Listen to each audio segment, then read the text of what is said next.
morning and welcome to PWR Today on Monday morning. It is now June, month 6, or as everybody in the internet is saying, level 6 of Jumanji.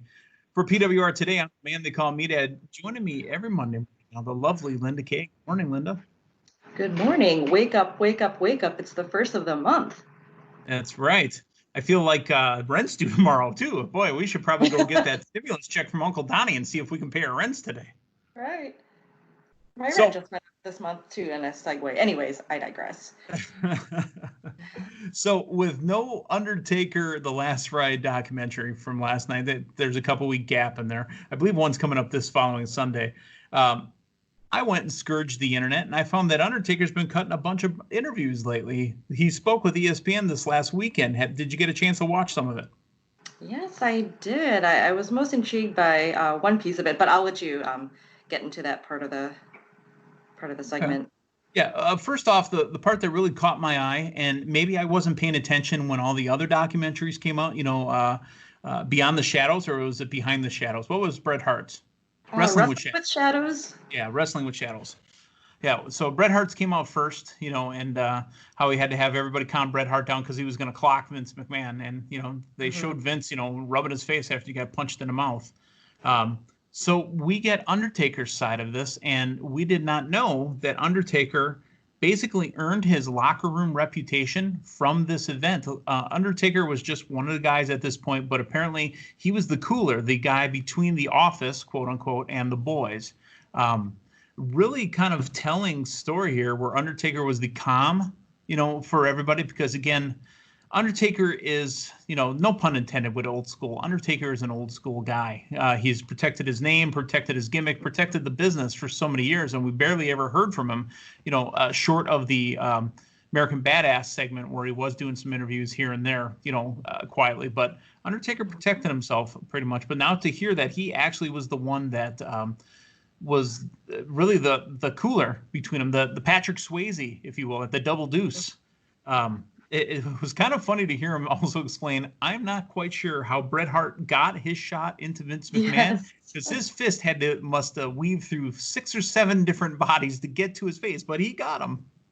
Right, and in the Montreal Screwjob Dark Side of the Ring episode, in that particular part of that, where Bret explains, or the visual, the reenactment, I guess, was when Vince McMahon's feet literally came off the air when he got that punch. So now hearing from the Undertaker saying, I don't know how that punch got through everybody in the room, one person here, one person there, but a straight shot, and somehow knocking Vince McMahon off his feet, if that part is true of him getting knocked off his feet, even happened, was crazy to hear. And this segment on the Montreal Screwjob was the one I was most intrigued by with the segments with ESPN this week. But Undertaker said himself, he was the enforcer, not Arn Anderson, but the enforcer of that locker room when Vince and Bret had to come face to face after that match. So, he did mention how, we had Vince and Briscoe and his crew on that side, and then Bret, and then Owen and yeah, that was a really odd.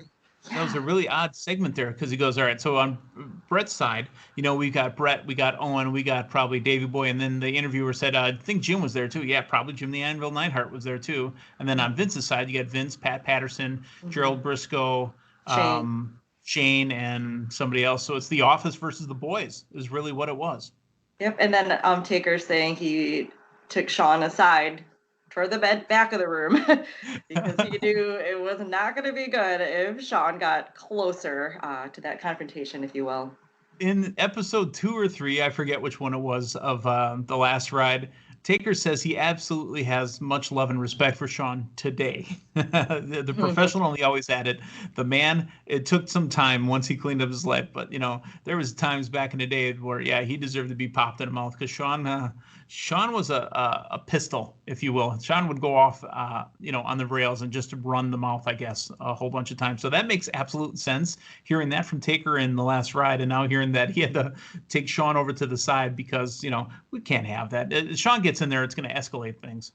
Yeah, I think Bret did say that he, got in front of Shawn at one point during that locker room, after the match, and I don't know if he actually put his fists up or he got in his face, but how he said Shawn just burst into tears, like ready to take it but then Yeah.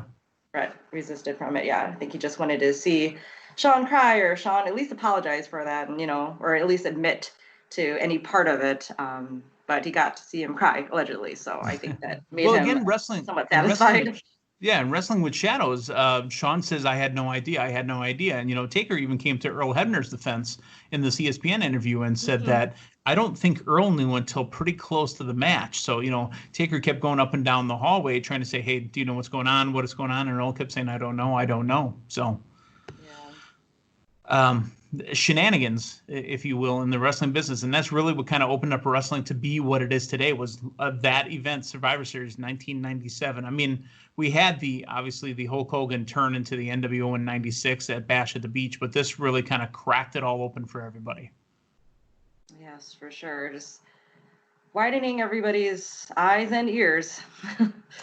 The other part that really kind of caught my attention with the Undertaker interview on ESPN was his feelings and his kind of maybe his attitude towards Hulk Hogan.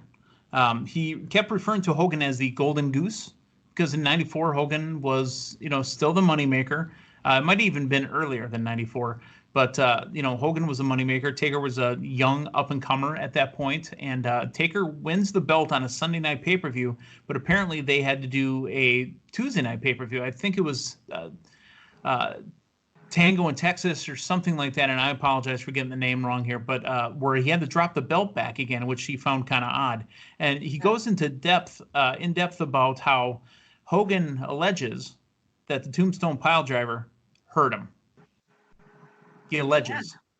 I mean, Taker, again, the wrestling business being what it is, Taker said he was freaked out. He's hiding in the shower, because he's worried about what Vince and Hogan are talking about. And it comes to be, Shane is actually with Taker at this point, and it comes to be that, I watched it, and he was nowhere near the mat. I'm telling you, you took care of him just fine. What did you think about his kind of coming out, if you will, about how he worked with Hulk Hogan? Mm-hmm. Well, I mean, it's interesting to hear his take, like you said, Hogan still being the top star pretty much at that point, and Taker being an up-and-comer, I guess.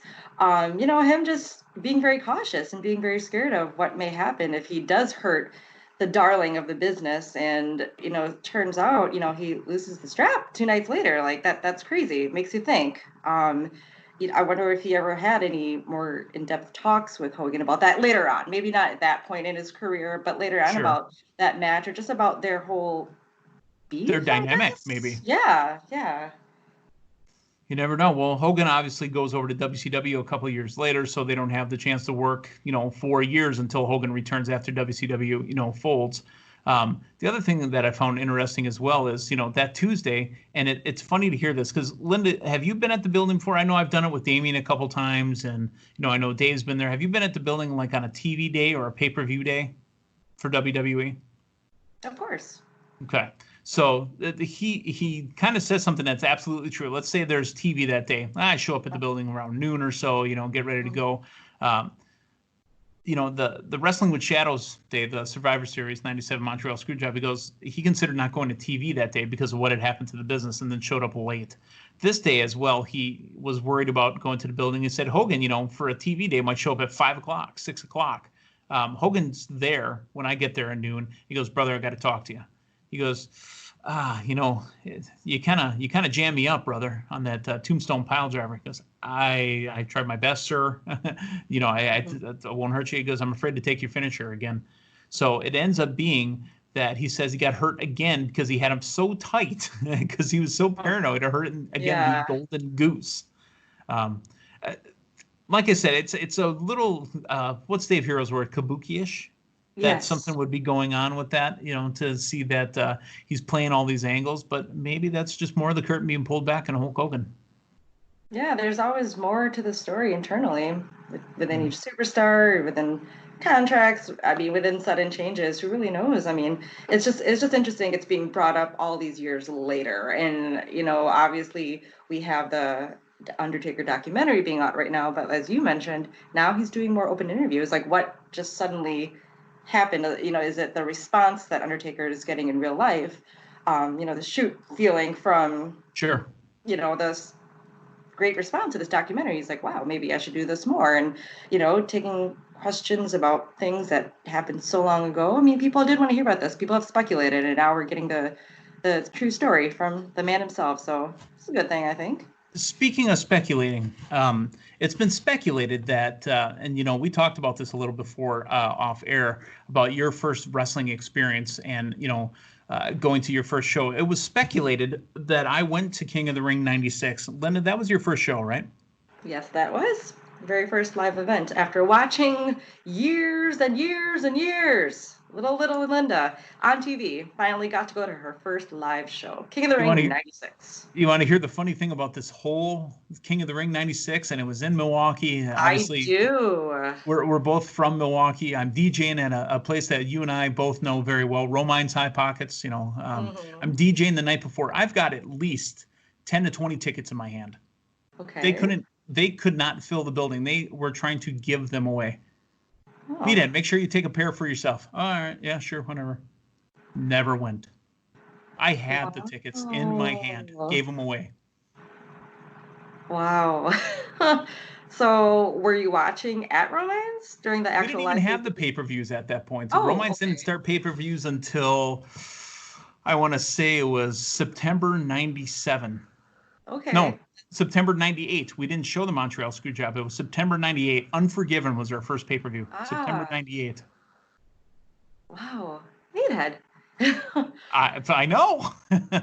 That's interesting you bring that, because I have a little kind of cool story about that pay-per-view as well. The night before, another night before King of the Ring '96 story, very first superstar I actually met, did a signing and meet and greet at I believe it was a flea market. In that strip mall by the airport. I want to say 6th or 8th and Layton. We're kind of like remember Groovy Nightclub?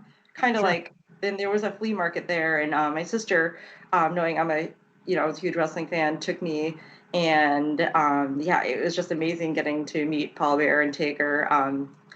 Not like Paul, not in makeup, nothing like that.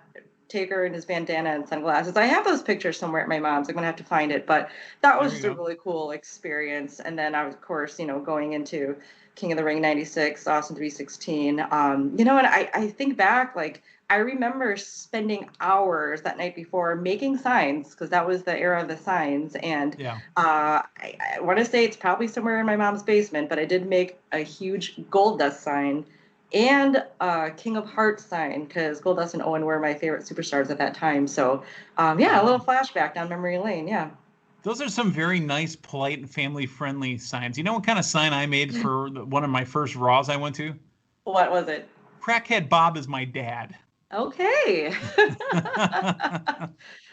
Oh, man. Yeah, a little bit different path there. One other side. Sorry, I forget. I want to say it might have been No Way Out 2003, maybe. I'm not even sure, but because that was the NWO debuting at the Valley Center. I remember that. But I do remember.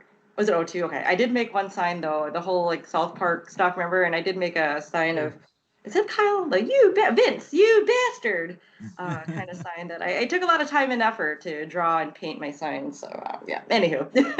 Yeah, that was I enjoyed that pay-per-view, too, because that was the NWO showing up at No Way Out, because it was NWO No Way Out.